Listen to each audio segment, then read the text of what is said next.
saudara melihat saya pertama duduk di sini, di luar. And maybe we see peace and joy and we're singing and praising God together. Dan saudara melihat saya memuji Allah bersama-sama dengan saudara. But in our heart, there's tears. Tetapi dalam hati ada tangisan. Maybe there are financial problems in your life. Mungkin karena masalah finansial dalam hidup. Maybe families are fighting with each other. Mungkin keluarga berkelahi satu sama lain. Maybe there's painful divisions and deep scars and wounds. Mungkin ada rasa sakit yang mendalam dan luka yang mendalam. And all of these problems are because of sin. Dan ini semua karena masalah dosa. Maybe sin of other people around us. Orang di sekitar kita adalah orang berdosa. Or even because of the sins and mistakes in our own life. Karena itulah kita seringkali melakukan kesalahan. And so while we may be smiling to each other, Bahkan ketika kita mungkin senyum kepada seorang akan yang lain, we are feeling the problems in our heart. kita merasakan ada masalah dalam hati. Maybe you're going through a very deep difficulty even right now. Bahkan saudara mungkin ada di dalam kesulitan yang begitu mendalam hari ini. Have you ever wished that in life there was a delete button? Apakah saudara berpikir bahwa dalam hidup ini ada satu titik tertentu Yeah, delete, all gone.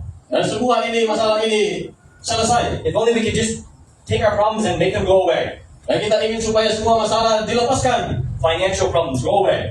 Masalah keuangan pergi. Fights in the family, go away. Persoalan dalam keluarga menjauh. Sometimes we wish we just had a delete button in life. Dan kita ingin supaya kita dilepaskan dari masalah-masalah ini. Or at least maybe a pause, stop. Dan kita ingin supaya ini berhenti, stop. But life isn't like that. Tetapi hidup bukan seperti itu. And yet today we read about this story of Jesus. Dan kita melihat apa yang tertulis dalam firman Tuhan. There was a great storm in the life of Jesus. Ada badai yang begitu besar dalam kehidupan Yesus. And Jesus said to the storm, be still. Dan Tuhan mengatakan kepada badai itu, stop. And it stopped. The storm was finished. Dan badai itu berhenti. Can Jesus do that in our lives as well? Dan Tuhan juga dapat melakukan itu dalam kehidupan kita. Let's study these words together and see what the Holy Spirit wants to teach us today. Mari kita sama-sama belajar dari firman Tuhan ini dan apa yang Roh Kudus ingin ajarkan kepada kita hari ini. There are three things I want to look at with you. Saya ingin membagikan 3 hal kepada saudara sekalian. First, we will look at the problem. Yang pertama, kita melihat masalahnya. Then we will look at the question that the disciples asked. Lalu kita melihat pertanyaan dari para murid itu. Then we'll say, what lessons can we learn from this story? Dan yang ketiga, apa pelajaran yang perlu kita perhatikan dari teks itu? When did this history take place?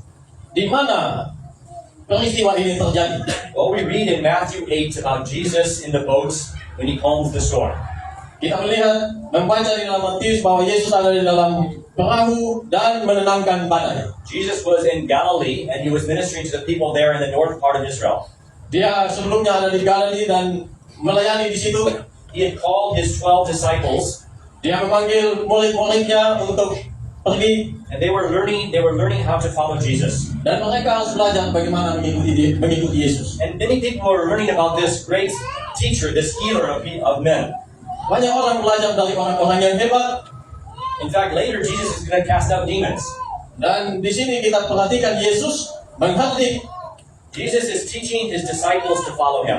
Yesus mengajar kita supaya dan juga murid untuk mengikutinya. Just like he is teaching each one of us to follow him today. Sama seperti Tuhan mengajar kita hari ini bagaimana harus mengikutinya. Jesus teaches about the cost of how to follow Jesus. It's not easy. Sometimes it's difficult.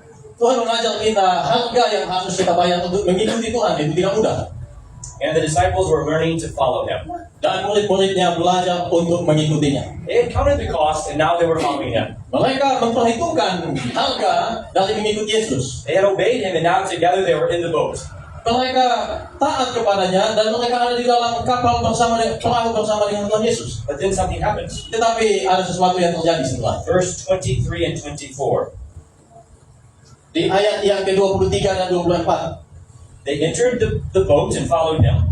Mereka mengikuti Yesus, masuk ke dalam perahu dan mengikutinya. Verse 24, and behold, a great storm on the sea arose. Dan sekonyong-konyong mengamuklah angin ribut di danau itu.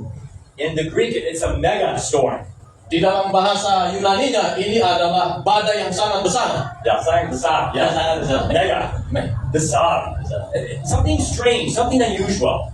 Ini sesuatu yang aneh, tidak biasa. These disciples, some of them were fishermen.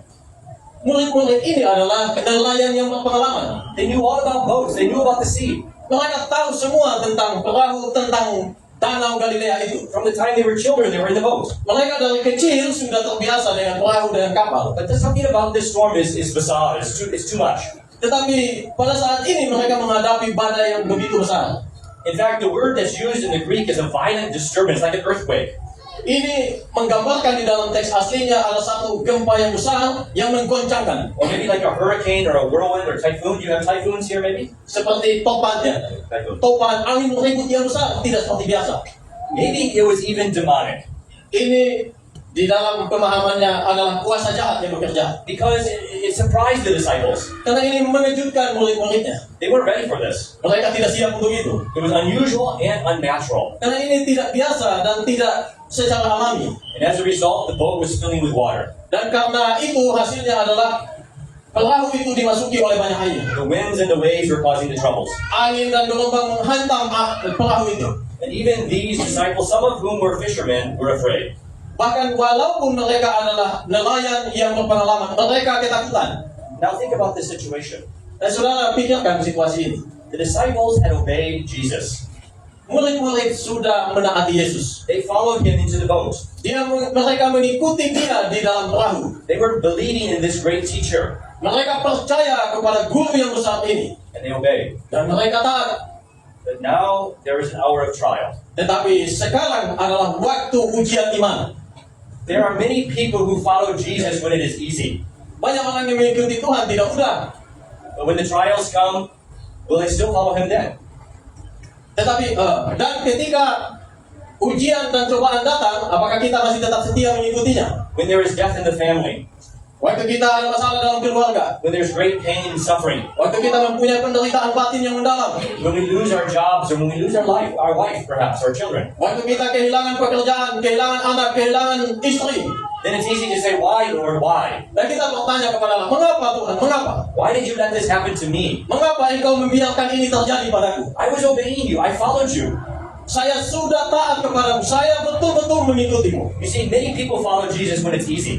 Jadi saudara melihat banyak orang yang mengikuti Tuhan ketika mereka santai-santai senang. But these men, these disciples, needed to learn to follow him when it was hard. Tetapi murid-murid ini belajar harus mengikuti Tuhan bahkan ketika mengalami tantangan kesulitan. Listen to the conversation between Jesus and his disciples. Coba saudara perhatikan, dengarkan percakapan antara Tuhan Yesus dan murid-muridnya. Verse 25. Di dalam ayat 25. They went to Jesus and they woke him up. He was sleeping and they woke him up. Nah, mereka datang kepada Tuhan. Tuhan waktu itu sedang tidur dan mereka membangunkan Tuhan Yesus. And they said, save us, Lord, we are perishing. Dan mereka berkata kepada Tuhan Yesus, Tuhan tolonglah kami, kita binasa. They were afraid. Mereka begitu ketakutan. Jesus was sleeping peacefully.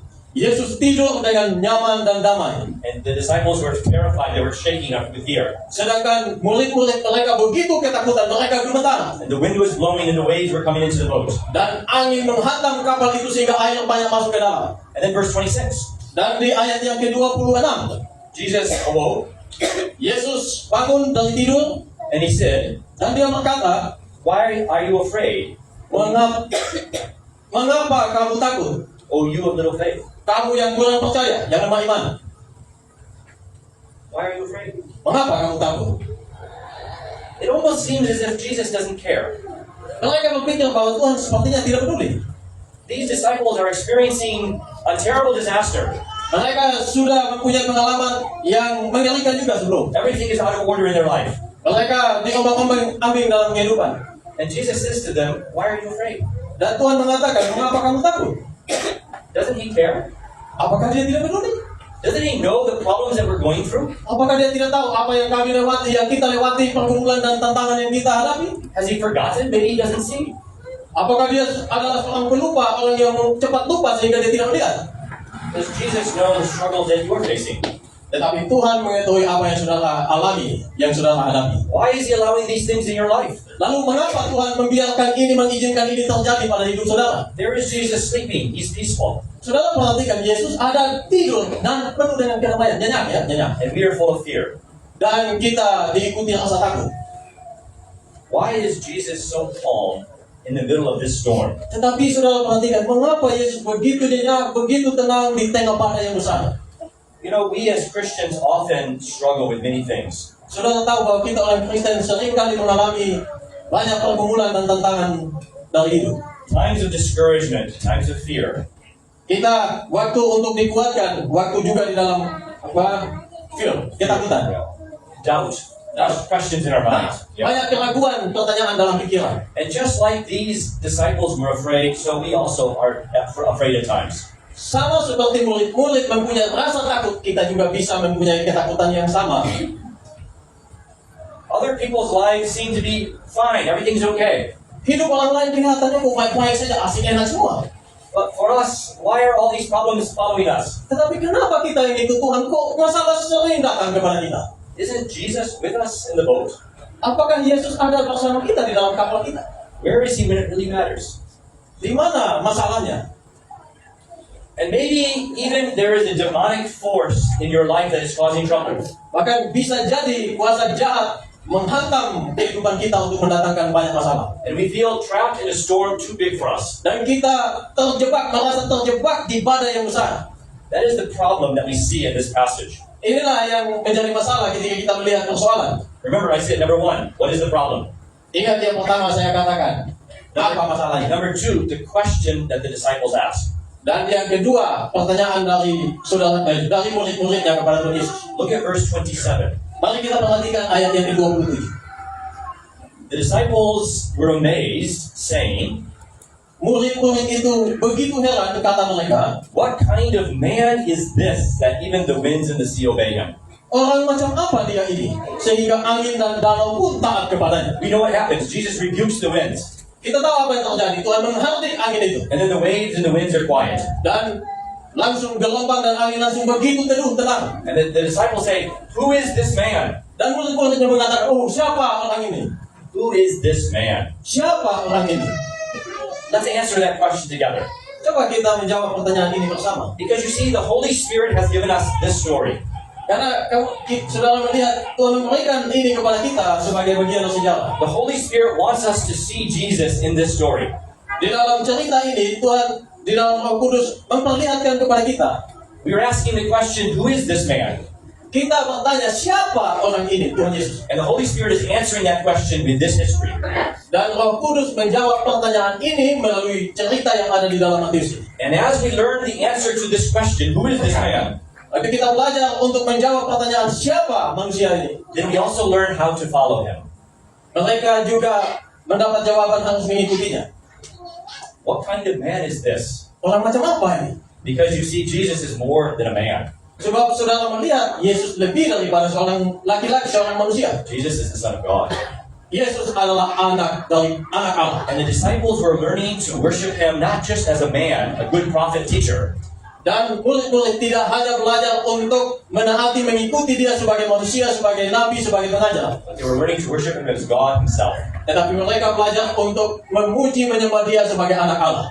So 3 answers to the question, who is this man? Dari 3 jawaban untuk pertanyaan siapakah manusia ini. Number 1, Jesus Christ is our Savior. Yang pertama, Yesus Kristus adalah juru selamat kita. What did the disciples say to Jesus? Apa yang murid katakan tentang Yesus? Save us, Lord, we are perishing. Selamatkan kami Tuhan, kita binasa. Save us, we are dying. Selamatkan kami, kita sekarat ini. You see, they knew where to go with their problems. Saudara lihat, mereka ada menghadapi masalah. And they cried to him, Lord, save us. Dan mereka berseru kepada Tuhan, Tuhan tolong kami. Some people think about Jesus as being with us in the boat. Orang berpikir bahwa Yesus ada di dalam perahu bersama kita. We're walking through life and Jesus is walking with us. Kita berjalan melalui hidup ini, melewati hidup, dan Tuhan Yesus berjalan bersama kita. It's like 2 friends walking together, holding hands, they're together. Seperti dua orang teman berjalan bersama sambil berpegangan tangan, bergandengan tangan. Many people see Jesus as a very good friend. Banyak umat Tuhan melihat Yesus sebagai teman yang terbaik. And he is a good friend, he's the best friend. Bahkan dia teman baik tadi, bahkan dia adalah teman terbaik kita. He's so much more though, he's so much more than just a friend. Tetapi sebenarnya dia lebih daripada sekedar teman terbaik. Jesus is the Savior of the world. Yesus adalah juru selamat bagi dunia ini. And as the Son of God, he becomes man in order to save sinners. Dan dia adalah anak Allah yang datang menjadi manusia untuk menyelamatkan manusia pendosa ini. The Savior of sinner dies so that we can be given life. Juru selamat kita mati untuk memberikan kehidupan kepada kita. Jesus suffers with us. Yesus menderita bersama kita, But more than that, tetapi lebih daripada itu, he suffers for us. Dia menderita untuk saya. Sudah bisa bedakan ya? Bersama dan bahkan untuk saya, dia menderita untuk saudara. He takes our place. Dia mengambil tempat kita. My sins on his shoulder. Dosa-dosa kita dia ambil, dia taruh di pundaknya. His righteousness given to me. Segala kemuliaan kekayaannya dia berikan kepada kita. He's not just a good friend. Dia bukannya sekedar teman terbaik. He is my Savior. Dia adalah juru selamatku dan saudara. And the disciples were learning to see Jesus as more than a man. Dan murid-murid belajar untuk melihat Yesus lebih dari sekedar manusia biasa. Jesus, the Son of God, our Savior. Yesus adalah anak Allah, juru selamat kita. That's the kind of person we need. Itu adalah orang seperti inilah yang kita butuhkan dalam hidup. We don't just need a friend to share our sufferings, Kita tidak membutuhkan teman yang bisa untuk berbagi penderitaan kita, to sympathize with us. I understand your problems. yang mempunyai simpati kepada kita. Oh, saya mengerti persoalanmu. We need a Savior who takes our problems and suffers for us. Kita membutuhkan juru selamat yang mengambil penderitaan kita. We give our problems to Jesus and He takes them away. Kita memberikan persoalan kita kepadanya dan dia mengambil itu daripada kita. So Jesus is a Savior. Jadi Kristus adalah juru selamat. But Jesus is also a teacher. Tetapi Yesus juga adalah seorang guru. What does Jesus do when the disciples awaken Him? Apa yang Yesus lakukan setelah murid-muridnya membangunkan dia? He does two things. Dia melakukan dua hal. What does He do first? Apa yang Tuhan lakukan pertama? Well, the second thing He does Yang kedua harusnya dia lakukan, is He speaks to the winds and the waves and He calms them. dia mengatakan kepada angin dan meredakan angin ribut itu. But there was something else more important to do first. Tetapi ada sesuatu hal yang lebih penting yang Tuhan Yesus harus lakukan pertama. He first had to speak to His disciples. Dia harus mengatakan pertama kepada murid-muridnya. Why are you afraid? Mengapa kamu takut? My friends, why are you afraid with all the problems in life? Saudara-saudara, mengapa engkau takut dengan segala pergumulan dan tantangan hidupmu? You see, he speaks to us with compassion, doesn't He? Sudah perhatikan di ayat itu, Tuhan Yesus bicara dengan penuh belas kasih kepada umat, kepada muridnya. It's not a harsh voice. Now why are you afraid again? How stupid. Tuhan tidak kata, kau bodoh, kenapa kau takut? Tidak. Tuhan tidak katakan He begitu. says, but why are you fearful? Tapi mengapa? Tuhan kata, kenapa kamu takut? Do you not know that I'm with you? Kamu tahu bahwa sebenarnya saya bersama dengan kamu? Do you not know that I'm your Savior? Tidakkah kamu tahu bahwa saya adalah juru selamatmu? I know the problems you're going through. Saya tahu persoalan yang kamu lewati. I understand because I'm suffering too. Saya tahu itu, mengerti itu, karena saya juga menderita. You see, Jesus is our teacher. Saudara lihat, Yesus adalah guru kita. Even before He takes away the storm, Bahkan ketika dia harus menyelesaikan masalah angin ribut itu, He is teaching us how to live even through the storm. dia mengajar kita bagaimana kita menyelesaikan badai kehidupan kita. He is giving us faith to live trusting in Him. Dia memberikan kita iman supaya kita percaya kepadanya. The problem is not the storm. Masalahnya bukan di badai. The problem is our weak faith. Masalahnya ada pada iman kita yang lemah. Can you not trust Him? Apakah saudara bisa percaya kepadanya? Many Christians follow Jesus when it is easy. Banyak orang Kristen mengikuti Tuhan Yesus ketika semua gampang saja. But the disciples of Jesus are learning to follow Him when it's difficult. Tetapi murid Yesus yang sejati belajar untuk percaya mengikuti Tuhan di dalam waktu-waktu yang sulit. And Jesus is the teacher from God who is teaching us how to live by faith. Dan Yesus adalah guru yang dari Allah untuk mengajarkan bagaimana kita hidup. And then, when we learn that lesson, Dan ketika kita belajar pelajaran hidup itu, even when the winds are still blowing and the waves are still coming into the boat, bahkan ketika ada hantaman badai masuk ke perahu kapal kita, then we are in the right place. dan kita sebenarnya ada di tempat yang tepat, tidak masalah. Even in the storm, we are safe with Jesus. Bahkan di dalam badai, kita aman bersama Yesus. Jesus is our great teacher. Yesus adalah guru agung kita. And then number 3, Dan yang ketiga, Jesus is our defender. Yesus adalah pembela kita. Remember, the devil was trying to destroy the ministry of Jesus. Saudara, perhatikan, ingatlah bahwa kejahatan, kuasa jahat ingin menghancurkan pekerjaan pelayanan daripada Tuhan Yesus. So maybe this great storm was from the devil trying to destroy Jesus and His disciples. Badai yang datang ini ingin menghancurkan Tuhan Yesus dan murid-muridnya karena mereka yang mengikutinya pertama. We don't understand why there are troubles in life sometimes. Karena kita tidak mengerti mengapa ada masalah ini dalam hidup. Remember the story of Job in the Old Testament. Kita ingat persoalan pergumulan yang dialami oleh Ayub di dalam perjanjian lama. He didn't understand why there were so many problems in his life, Dia tidak mengerti mengapa banyak masalah muncul dalam hidupnya. but he was learning to trust in God. Tetapi dia belajar untuk percaya kepada Allah. But here is the devil causing trouble for Jesus. Dan ini kita perhatikan, si jahat datang untuk menghancurkan pekerjaan Tuhan. But Jesus is not afraid. Tetapi Tuhan Yesus tidak takut. He awakes from his sleep, Dia bangun dari tidurnya, and the Almighty Creator of this world is in total control. dan dia adalah penguasa daripada semua ini yang mengontrolnya. He can deal with the storm if he wants to. Dia meredakan angin ribut itu badai itu. With one word, it is calm. Dan dengan satu perkataan saja langsung tenang. He can deal with the devil too if he wants to. Kita juga bisa untuk meredakan kuasa jahat jika dia mau. Jesus came to destroy the works of the devil. Dia datang untuk menghancurkan kuasa jahat dalam hidup ini. There is no power too great for our Lord to deal with. Tidak ada kuasa yang melebihi Tuhan kita, kuasa Tuhan kita. Because Jesus even uses the bad things in life to work for good. Bahkan Yesus menggunakan hal-hal yang buruk untuk mendatangkan sesuatu yang baik. So Jesus is in total control. Jadi semua ini dikontrol penuh oleh Yesus. He awakens and he rebukes the wind. Dia bangun lalu menghardik angin ribut itu. The word used there in the Greek is like a father speaking to a naughty child. Kata yang dipakai dalam bahasa yang seperti bapa yang berbicara kepada anak-anak. Naughty winds, naughty ways. Naughty. disobedient. Tadi. Ya. Nakal anak. Anak-anak sila ya. Yeah, it's like a father speaking to a naughty child. Ini sama seperti bapa berbicara kepada anaknya. Jesus, the creator of the world. Yesus adalah pencipta dunia ini. With one word, he said, "Let there be light." Dengan satu kata perkataan langsung semua And tenang. now with one word, he says, be still, be calm. Langsung dengan satu perkataan itu langsung badai itu tenang. And the typhoon now is peaceful. Dan badai itu topan itu sekarang langsung tenang. Quiet. Tenang. Langsung reda ya. Tidak ada apa-apa. Before it was a mega storm. Sebelumnya ada badai yang begitu besar. Now it is a mega quiet. Sekarang tenangnya begitu besar. Jadi begitu tenang. In the Greek actually, mega storm, mega quiet. Di dalam teks aslinya memang begitu. Jadi ada badai yang sangat besar, tetapi kemudian langsung tenang begitu besar. One word from Jesus. Satu perkataan dari Tuhan Yesus. Can Jesus also rebuke the problems in your life? Dapatkah Tuhan Yesus juga menghardik masalah-masalah dalam hidup saudara? He can if he wants to, Dia dapat lakukan jika dia mau. and maybe he will. Dan bisa saja dia mau. Tuhan Yesus kita mau. But maybe he will not do it yet.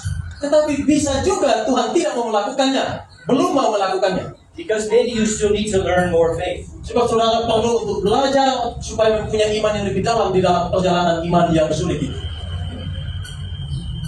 Maybe you're still learning to follow Jesus by faith. Mungkin saudara perlu untuk mengikuti Yesus melalui iman. Maybe Jesus allows the trouble in your life to teach you this lesson. Bisa saja Tuhan Yesus membiarkan itu kepada saudara supaya belajar akan apa pelajaran yang kita dapat. Can you trust him? Apakah saudara percaya kepadanya? What kind of man is this? Orang macam apa ini?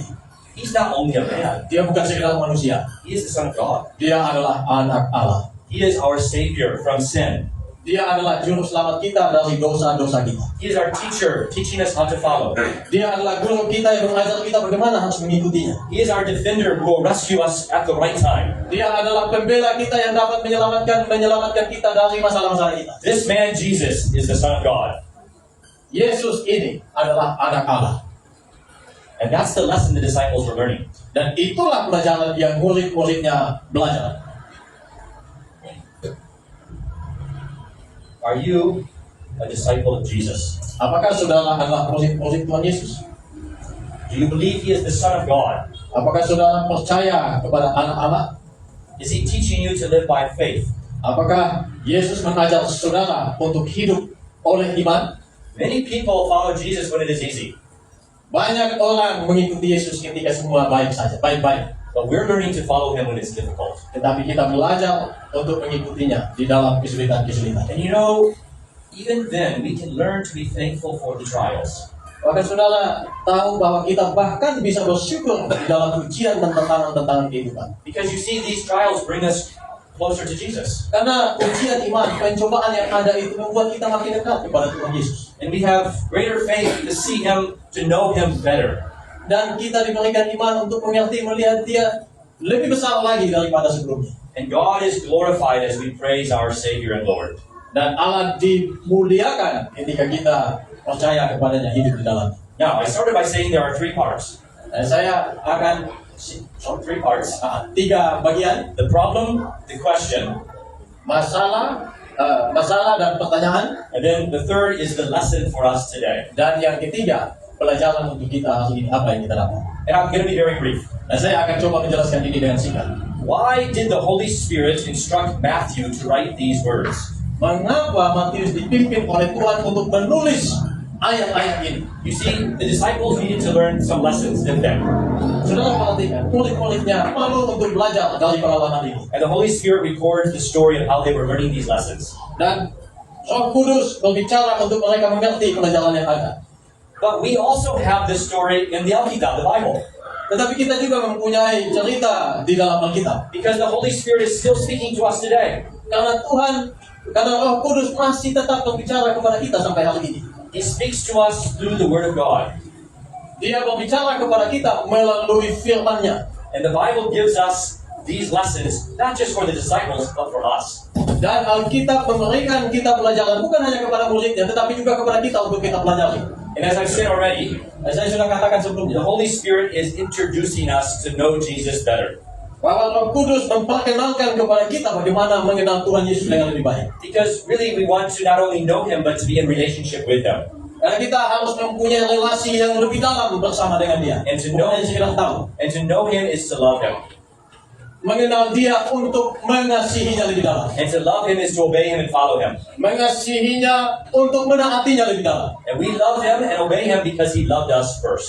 Kita mengasihinya, kita menaatinya karena Dia lebih dulu mengasihi kita. And so we're learning to know Him better. Jadi kita belajar untuk mengenal Tuhan lebih baik. And it will take our whole life to learn to know Him, I think. Dan kita harus mempersembahkan hidup total untuk mengenal Dia lebih baik. But when we get to heaven, then we will know Him as He truly is. Tentu ketika kita di surga, kita akan sungguh-sungguh mengenal sempurna. So as I've said already, the first lesson is to know Jesus. Jadi kita perlu untuk belajar untuk ini yang pertama dalam mengenal Yesus. But the second lesson, as I mentioned already as well, is to teach us to live by faith.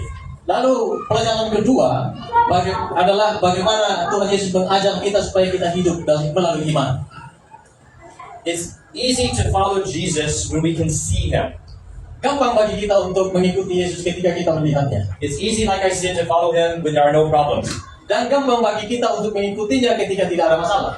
But the problems show us when our faith is weak. Tetapi masalah yang datang kepada hidup kita menunjukkan betapa lemahnya iman kita. And when our faith is weak, we don't give up, we don't despair.